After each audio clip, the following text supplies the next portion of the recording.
Born in a small village in Fort Ray in the Northwest Territories, Sheikh Saleem Bhimji had a typical Canadian childhood, paved with challenges that come with growing up in a Western society. Having had the opportunity to delve into religious studies at the seminary in Qom, Sheikh Saleem returned to Canada with a refreshed outlook on life and the passion to propagate the message of Islam.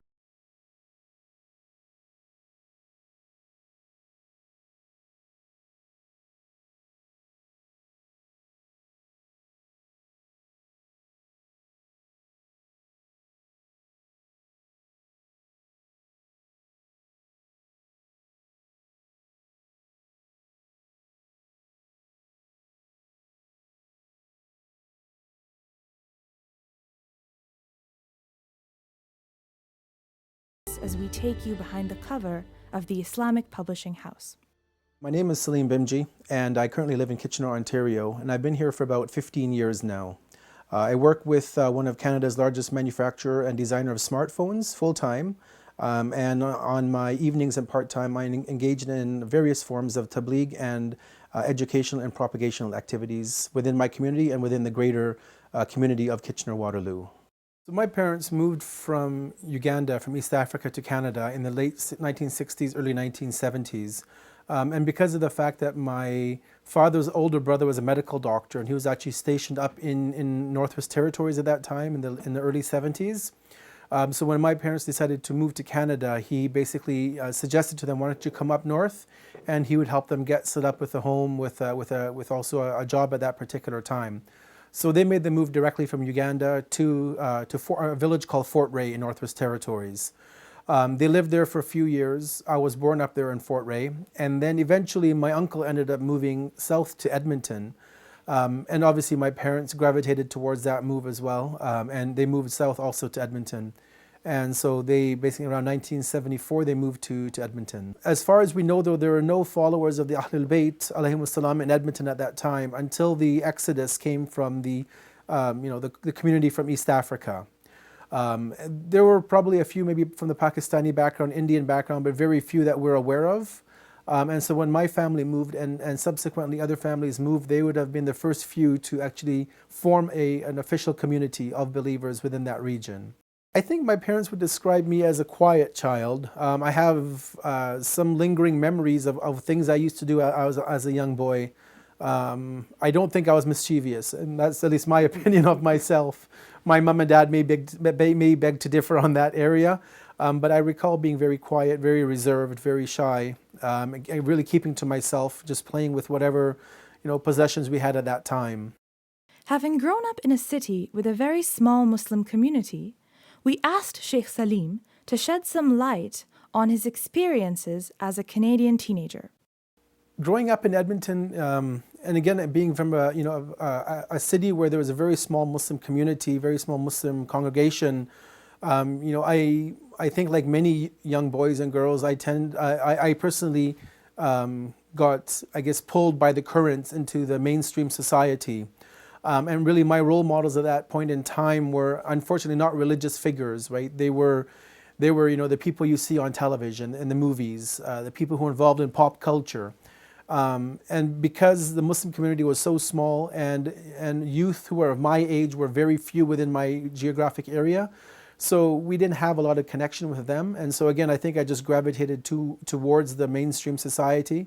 And so, the popular hockey players or movie stars or people involved in pop culture were those whom I looked to be a role model for me, not knowing any better that, that was something greater out there than these individuals. So I think somehow the transformation began, and my introduction to who Malcolm X was as an individual began through pop culture. Who taught you to hate the texture of your hair? Who taught you to hate the color of your skin to such extent that you bleach to get like the white man?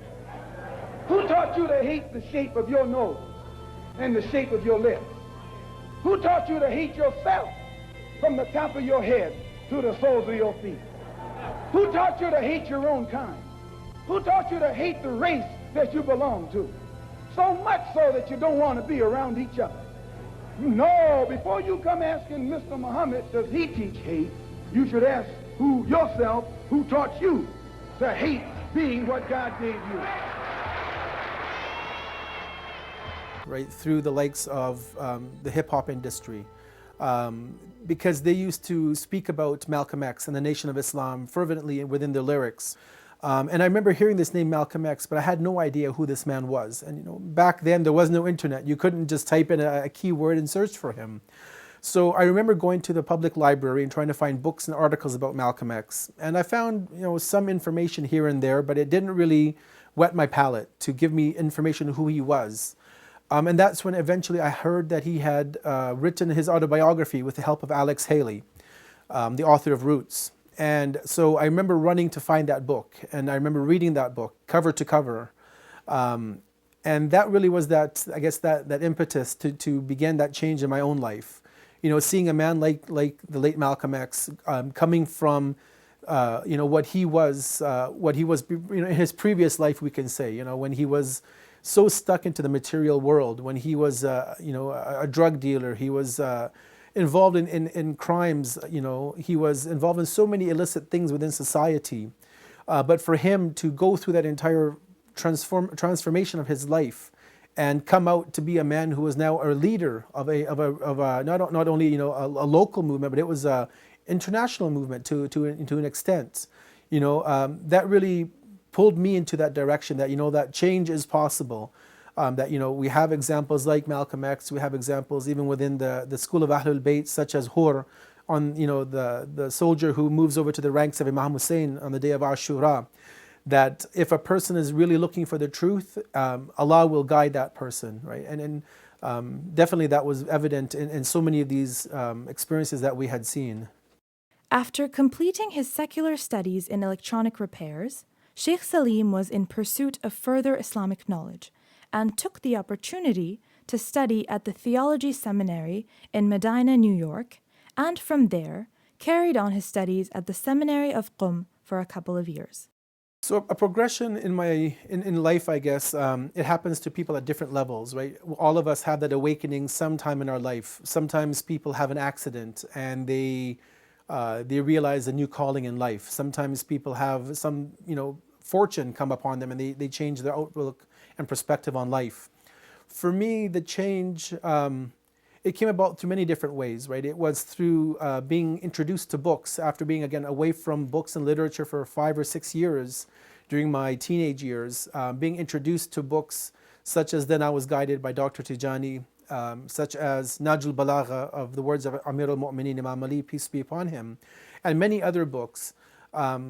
That began that quest for looking for further knowledge. A lot of changes in life, a lot of changes, going from Fort Ray to Edmonton to even before New York, getting married, and then moving with my wife to New York, and then with the family going to Iran. They're huge steps in life. It's not like you're moving across the street or from one home to another. You're moving provinces, you're moving countries, and then you're moving continents across the other side of the world. It was a bit of we could say a scary experience at one level, because I had never really ventured outside of Canada up until that point in my life. Sure, I had been to Tanzania for a 2-month opportunity to travel, and to England many times to visit the United Kingdom. But that doesn't prepare you to live in a Muslim environment, in a country where the language is foreign, where the culture is completely unknown to you, where the food and everything about the environment is so strange. So we obviously came across a lot of challenges, right? It wasn't an easy time, definitely, right? Our time in Qum was quite limited, and so really basically our time was only to, I think, grasp an overall understanding of the various religious sciences we had. And so unfortunately we didn't have the opportunity to delve deeper into any specific topic per se. But if I look at a lot of the readings I've done since I've returned back from Iran, and obviously continue my own personal development and personal studies back here at home, I would say jurisprudence, the fiqh of Islam, is one of the areas where I've had, I guess, a stronger inclination towards. Obviously because the ahkam, the fiqh, the jurisprudence that we have in our books is something that applies to us on a day-to-day basis, right? It's not just praying and fasting, but there's so many other aspects of the rules that we need to put into a daily implementation. and living in a society which is obviously predominantly non-Muslim, that poses its own challenges and complexities. So coming back, I've tried to focus my studies on that particular area. And other than that, also, I've also had an interest with the Quran. Not only obviously recitation of the Quran, but trying to understand the various levels of the Quran. So going through different commentaries that are available that we have, that our scholars have written, to delve more deeper really into the word of Allah. And not only, delve into it from the historical perspective, but also what it means for us today in the 21st century, and what is how can we implement Quranic teachings within our day-to-day lives. In the year 2000, Sheikh Saleem returned to Canada with a refreshed perspective and the aim of propagating the teachings of the Ahlulbayt, peace be upon them, on the ground, not only working alongside local community members, but also interacting with the non-Muslims in the wider society. One of the reasons why Allah gave us the Quran is to make a change in our lives, to become better human beings, better believers in Islam. Through his hard work and dedication, Sheikh Saleem secured the position of Director of Publications at a non-profit religious institution in the United Kingdom, which enhanced his experience in the publication field. Equipped with his vast knowledge and experience, Sheikh Saleem was ready to explore the idea of starting his own independent work, leading to the foundation of the Islamic Publishing House. One of the inspirations for myself for translation work was my own observance within the Muslim community of a lack of literature in English. Right? I came back from Iran for my studies, and I was seeing that there are a lot of books already in English that, first of all, weren't translated accurately, or the content wasn't edited properly. I also noticed a lot of areas where we were lacking in English, in the English literature, right? So I noticed that there were books, for example, in the commentary of the Quran that we didn't have in English. We didn't have major books of supplications in English. We didn't have books even on day-to-day life as a Muslim, right? How to do basic things, time management, managerial skills, how to, be a good Muslim administrator. So that was really my thought, is that, we are lacking in so many areas in terms of publications, and reading being one of the channels to which we, obviously are able to take in knowledge. That really led me to go on this quest to be able to start to translate books, and again find those books that are required, or those subjects that are required, and to begin to put those into English. So the start to finish process of a book, there's a lot of steps, and when you look at a book that's on your shelf, the reader has to appreciate that literally thousands of hours have gone into the publication and the printing of that book. Obviously, the author or the translator, they have their own work aside to write the book or translate the book. They would have editors and copy editors involved in editing and reading the book for the particular audience. But once that book comes to myself, for example, and I'm commissioned to now work on it, one of the first things that I have to know is I need to know the book. I need to know the content of the book. And on every occasion, I would recommend the author to give me an entire copy of their book in PDF format, so I can read the book and become aware of what the book is about, because that will help me in the cover design. It'll help me with the internal layout of the book. I really need to know what the subject matter is, to think and put myself into the mind of the author or translator and the reader, that when they see the book on the shelf, that the cover represents what is inside that book, right? So the very first step for me is to read the book cover to cover as much as I can to get a feel for what the content is. Once I'm comfortable that I know what the book is about, then obviously comes to put my thoughts together of what would a cover look like, or what should the cover look like for this project. It may be just taking a pen and a paper and sketching out thoughts of what I would like the book to look like. Eventually, I'll take it to the computer and put a few different samples together, and that process may take a couple of weeks to find imagery that is that can be used for the book. That is something that the author also has in their mind, so I'll have to liaise back and forth with the publisher to make sure that what my thoughts are also are in line with what they're looking for. And so I put a few samples together just for the cover aspect, and then we'll run those by the individual and get their feedback on it. Eventually, we'll get to a point where we'll put maybe 5 or 7 covers side by side, and they'll choose 1 or 2, and eventually it'll be shortlisted to the cover that they want. And then from there, we have little aspects of maybe color modifications, tweaking certain things on the cover to make it exactly what they want it to be like. At the same time, however, though, obviously the rest of the book is still needing to be done, right? So they've given me a file of just words. Right? They may say, well, I need all of the Arabic ahadith within this book. I need the ayat of the Quran included in the Arabic. I've had customers who have said, well, I need poetry which is quoted by the original author in Urdu or in Farsi. So I'll need to go and find those if they don't provide them to me and have them also included within the book. So at the same time a cover is being designed, I'm also doing the interior work of the book, putting the text together.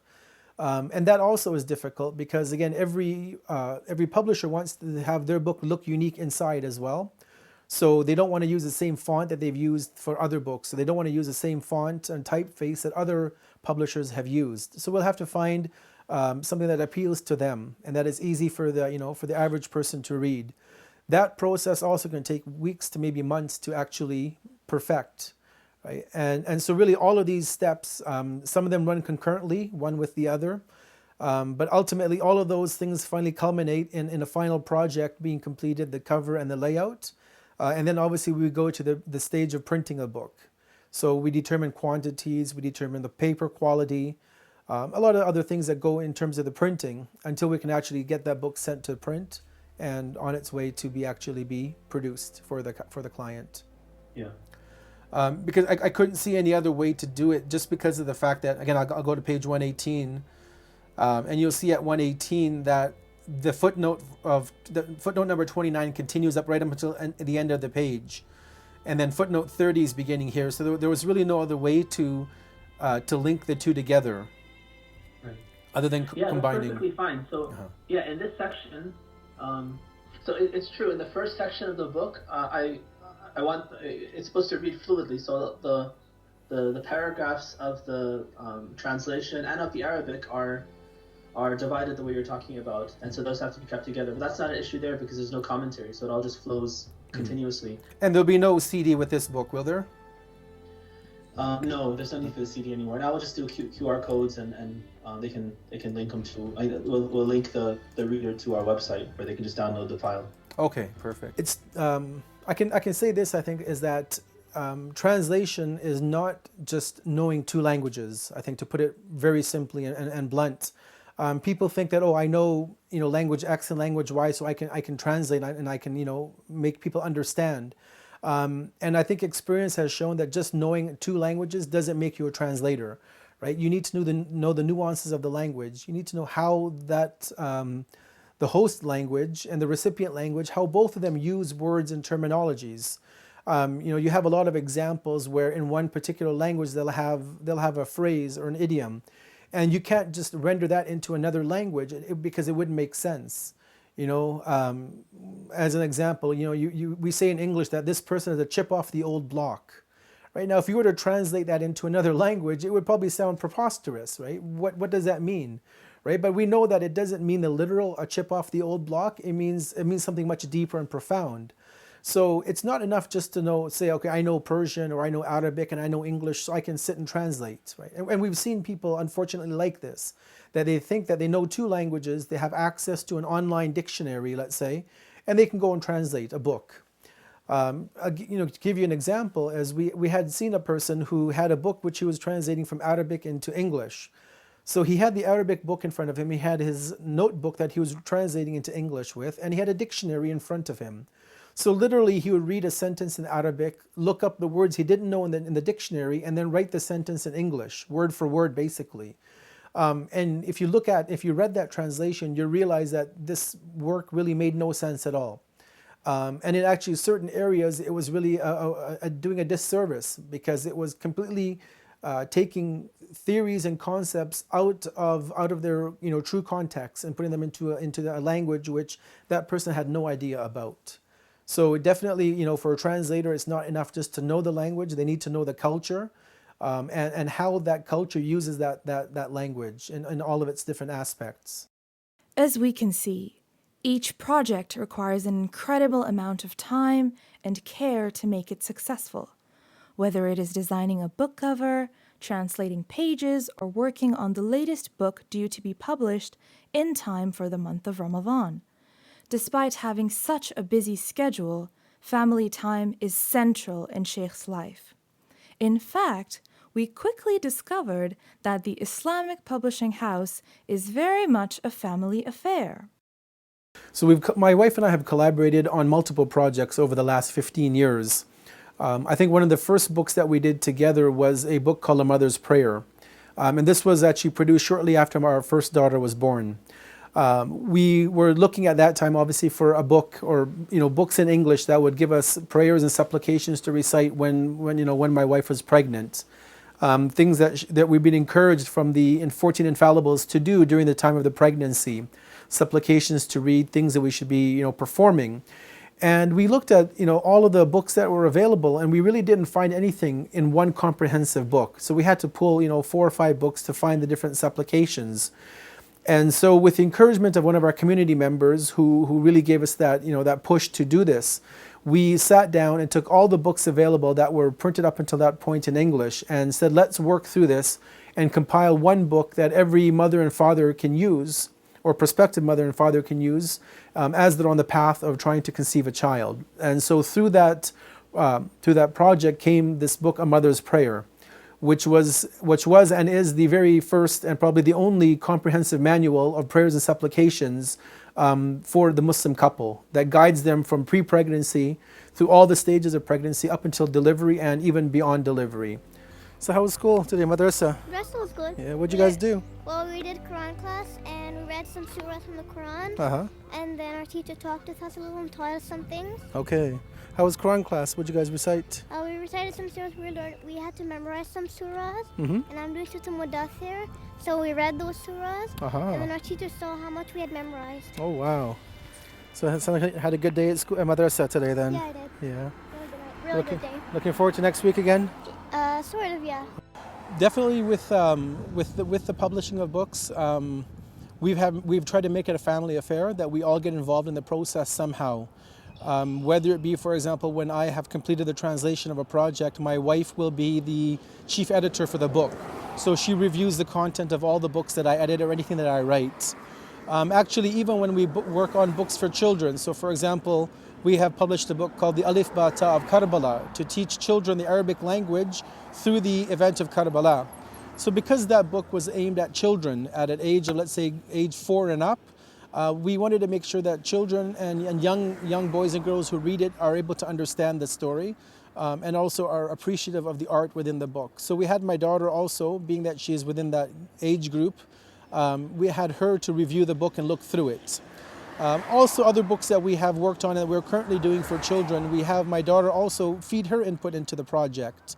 So we make sure that everybody in the family is involved, and I think that definitely strengthens the bonds because we're working on something that we all feel passionate about together. It's not just me, enclosed in my office doing the work and neglecting the family. Know that we're all actually being a part of this mission to, again, promote the teachings of Islam as taught by the Ahlulbayt, and that each of us have that share in some portion of the work to contribute to each project. So our latest publication that came out is Ramadan Reflections, and because this was funded by donors from across the world, what we have done is we obviously acknowledge their donation through sending them a complimentary copy of the book. So right now what we're doing is applying gift stickers to each of the books, and once we've completed this process, then we're going to basically package these up and send them over to those people who have donated for this project. Family support is definitely is essential in any part of life. If you don't have family support, if you don't have the family backing, if you don't have peace of mind at home, nothing can happen. That goes with any aspect. If you look at the life of our Prophet, he had Lady Khadija, peace be upon her, on his side to help in the mission. If you look at Amir al-Mu'mineen, for example, he had Fatima Zahra, peace be upon her, alongside him to help him. And many other examples all throughout history that we have, right? So definitely a family, that unit has to be strong and united together for anything to come out of to be successful. And so definitely, having the support of my wife and my daughter has been instrumental, I think, in bringing the publishing house to where we are today. Not only in terms of the help, editing and proofreading and these things, but even just simple things. For example, realizing that sometimes I have deadlines that I have to meet, right? There are things that are happening that, one of our clients has a project and he needs it done in a certain time. And sometimes that means foregoing vacations, not going on a long weekend out of town, or me sleeping late, little things like that. That are little, but at the same time they're enormous in the sense that it brings me that peace of mind that I'm able to complete my work on time and get the projects that I have promised to my clients out in a timely fashion. Meeting Sheikh's close-knit family inspired us tremendously. Family support is crucial in any aspect of life. And what better way to strengthen the family bonds than in the propagation of the teachings of the Ahlulbayt, peace be upon them. Muhadditha's love for Islam manifests itself in many ways, one of which is through the writing and recitation of poetry. We were invited to a celebratory event in honor of Lady Fatima, peace be upon her, at the Husseini Madrasa in Kitchener. Next, I want to call Sister Muhadditha forward. She has a poem that she's written that she wants to present about Fatima Zahra. Let's also welcome her up with one loud salawat upon Muhammad wa Ali Muhammad, please.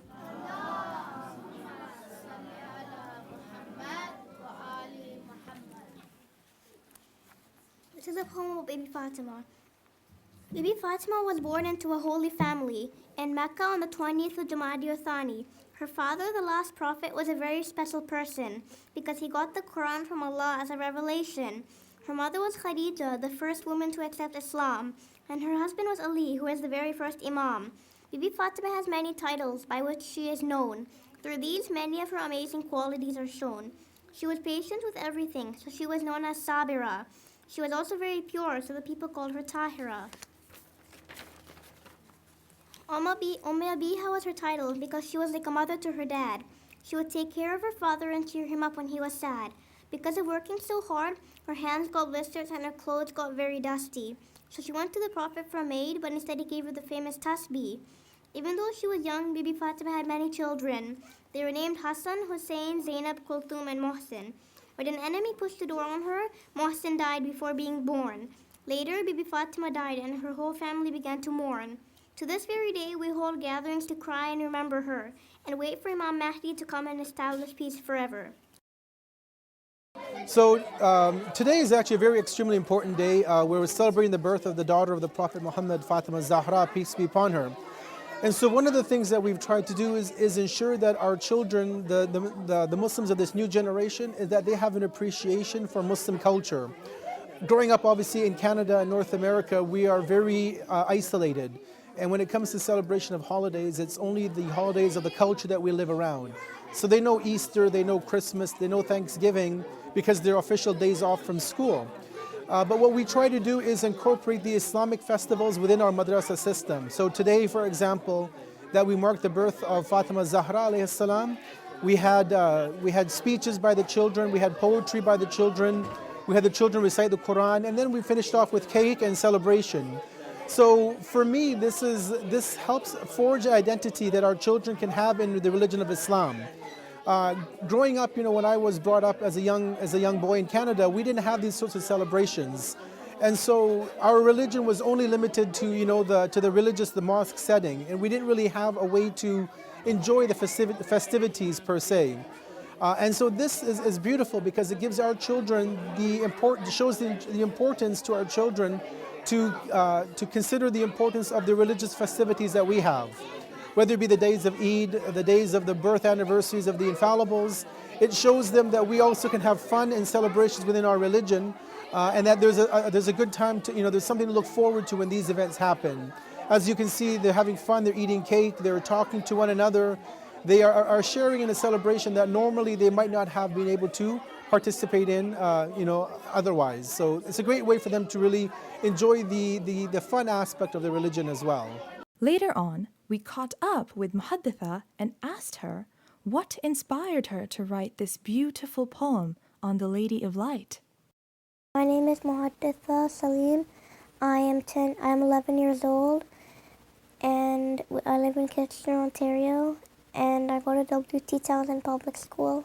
I found some different books which had information about Bibi Fatima, and then I jotted down different information pieces about her, like her birth and death date, where she was born, some of her different titles, and then I put them all together and I managed to find words that rhymed, and I made it into a poem, and it took a while, but I managed to do it. I got the inspiration from my parents, who helped me through it, and if I was stuck or I was starting to get a little frustrated, they would help me. Ahlulbayt is an exciting children's book that was put together and produced by Sheikh Saleem and his family.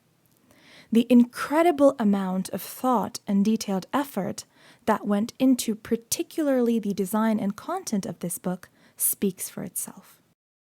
So Muhadditha has been instrumental in choosing the pictures for me, helping us with the poetry as well, and being that she is of that young age, she's able to read it and really tell us that, you know what, children of my age won't understand this, so let's water it down and make it more palatable to their level of understanding.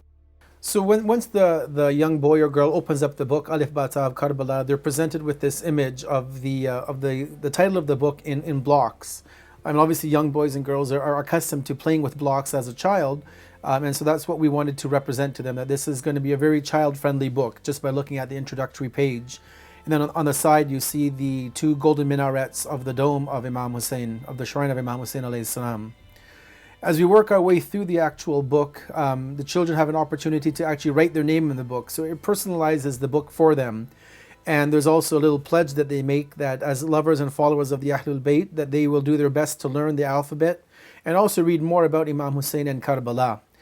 So that gives them a sense of ownership of the message of Imam Hussein and of their quest for Islamic knowledge. We then went into just a word from the authors to give the parents of the book a brief background on the book and why we find it important to carry on the message of Karbala through this medium. And hopefully that the parents read this and convey the content of it to their children. Once the book begins, we have a lot of elements on the page, and obviously the most striking element is the colorful visuals. So, for example, here we have the name of Allah in Arabic, and so what the book is based upon is teaching the Arabic alphabet. So you have the letter Alif there on the right corner, and then you have a poem which my wife and I had written specifically for this book, taking every letter of the Arabic alphabet and tying it somehow to the message of Imam Hussein. So as you can see where it says Alif is for Allah, the Lord of Imam Hussein. He began his noble movement in Allah's sacred name. So the children learn a bit about that Arabic letter. They see the visual of the name of Allah in Arabic and they tie that into the letter of the alphabet. And that continues through the book, where we bring an image of the event of Karbala with the Arabic letter. And then we take that same Arabic letter and develop it into a poem that the children can learn. They can learn the poetry of this book, but also learn the story of Karbala and the Arabic letters to help them in the recitation of Quran and to recite the supplications. Sheikh Saleem is also a prominent public speaker for the past 15 years, having served various communities in different parts of the world, including North America, Africa, and Europe. We were curious to know how his experience as a public speaker motivated him in his work at the Islamic Publishing House. Public speaking is one of my passions that I never had in life. I was always scared to death to be in front of a camera or in front of an audience, and so it's always been a challenge for me to get in front of an audience and present on any topic really. But coming back from our studies, I realized at that point also that there were very few people who could speak English, be articulate in the English language, but also who were born and brought up in this environment. And that really became that impetus and push for me to take upon this weighty responsibility of speaking in public settings. I personally feel that if I go to a lecture and I just learn again historical facts and figures, I personally have not benefited from it. But I think and what I try to impress on the audience is the fact that these individuals that we take as role models are not only for 1400 years ago, but that we can learn from them today. And so I try to extract a message that my audience can relate to and they can put into practice when they go home that evening, or that they can take to work or they can take to school with them, and they can actually change their lives and make their lives better, and hopefully also show people around them that their religion is not a stagnant religion. It's not just a 1400-year ago religion, but there is a practical implementation and action that they can put into their lives. I've met some very interesting people in my journeys around the world, lecturing and talking about the Islam and the teachings of Ahlulbayt, peace be upon them. And I think every time I go to a different community and I meet a person or meet people within the different communities, they all give you the new vigor and energy to continue what you're doing back at home. I'll give you one prime example. When I had gone to South Africa many years ago for the month of Muharram, I remember lecturing in a very small physical building, very small building, but people with very large hearts, I would say. And I remember after one of the lectures, maybe on the 5th or 6th night of the month of Muharram, an elderly gentleman came to me with his son. The man was probably in his 60s or 70s, and his son was mid-30s. And he came to me in tears, just bawling his eyes out like a young baby. And he finally regained his composure, and he started talking to me. And he says that this is the 3rd or 4th year that I have actually heard about the message of Imam Hussein alayhi salam. He said, so many years, for my entire adulthood until that point in his life, he says, I was a follower of another branch of Islam, and I didn't know Imam Hussein. And he comes to me with a sincere heart, and he's saying that now that I have reached this old age in my life where I'm, one foot in the grave, I finally found the Ahlulbayt. And basically, showing me that although he lost so much of his life, but just that little exposure he's had to the Ahlulbayt's teachings, that really would give him fulfillment in his life. So meeting people like him, who have been away from the teachings of Ahlulbayt for their entire life, and they finally come and meet this beautiful, pristine family, and they regard their entire life before that as being just wasted, as wasted lifespan. It gives me a sense of first of all, self-reflection, that do I consider the Ahlulbayt to be as this man considers them to be? And it gives me that push that, that there are millions of people like him out in the world today. People who might be following some other religion outside of Islam. People who might be following some path within Islam but don't know the Ahlulbayt. And if this man in his, in a time of his life where he feels he is about to leave this world, that if he can find the truth, that there's millions of people out there who are like him, and that if myself and obviously people much greater than myself are able to continue to propagate this message, that there will be people who come out of the woodworks and who will realize that there is a man like Hussein, there is a family like the Ahlulbayt, and that there is a Islam that is something that which they have been missing, and that really is probably one of the main driving forces in my own life to continue, whether it be lecturing or also continuing with the publication of books, right? To make sure that there is no excuse for anybody on the Day of Judgment, that they can say, well, we didn't know about the Ahlulbayt. Besides public speaking, Sheikh Saleem has a plethora of other responsibilities. He is also the head of the content committee for alislam.org. He oversees the review and approvals of all digital content for the website, and also offers several online courses on various topics at the Academy for Learning Islam. We asked Sheikh the secret to his productive and balanced approach in life. So as we know, each of us only has 24 hours in the day to do whatever it is that we have to do.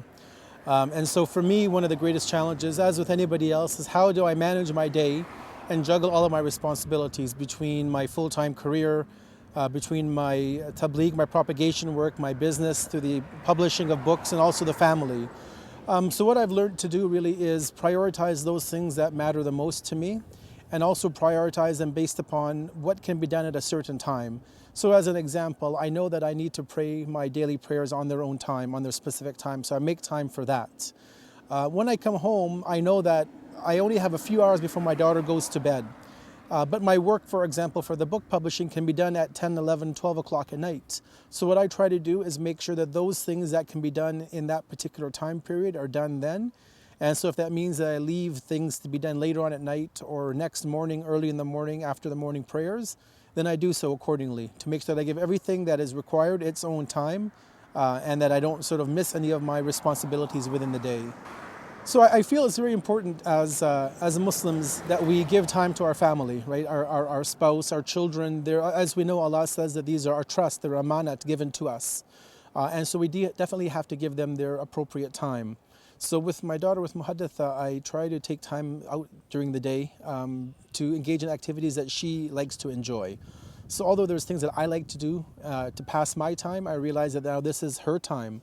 So in the summer, for example, when we come out in the park here for a walk or to ride bikes, I try to make time for that. Whether we go to the park and play on the swings, I'll also go for that. In the wintertime, obviously things change because the climate is different. So I try to do things that she enjoys in the wintertime.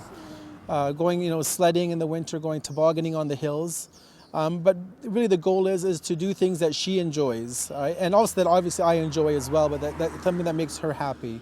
And that brings out that happiness within her. As we came towards the end of our journey, we were eager to know the future goals for the Islamic Publishing House. The future for the Islamic Publishing House, I think, is very bright.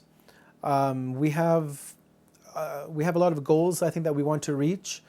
We also, I think, because we're embarking on new technology nowadays with the smartphone, with tablets, I think another area that we really want to get into directly rather than outsourcing it. We want to be directly involved in the creation of digital content. The physical book is not losing popularity. It's still there. People are still purchasing physical books, but more and more as society is moving to a digital world, an online world, they're demanding newer ways to take in that same information. Right? So we've thought about and we're trying to explore, again, ways that we can create our own digital content. Take the books that we've already published and translated and make them available in a digital format through apps, for example, for smartphones, for book readers. But also another interesting avenue has come upon us, which is through audiobooks. Again, people who commute to work, they might spend an hour, 2 hours a day commuting back and forth. Or maybe they're even driving in their cars back and forth to work and they can't sit and read while you're driving, but you can listen to an audiobook in your car. So we've already begun work on some of our translations to make them available as audiobooks. So that's another avenue I think that has a great room of growth and opportunity, is to take books which are already translated and basically provide an audio version of that same book. That again reaches a whole new audience, not only people who are commuting, but people who are, let's say, who are not able to see, right? Muslims who are blind and are not able to read from that visual source, that they can easily listen to the audio reading of a book and again benefit from that knowledge which maybe up until now that they have been deprived of. So these are two areas that I think I want to take IPH to into the future, to be able to again expand our reach into many other areas where people right now may not be able to benefit from our printed works. While preparing to head back to Toronto, we asked Sheikh Saleem what his aspirations and dreams for Muhadditha were.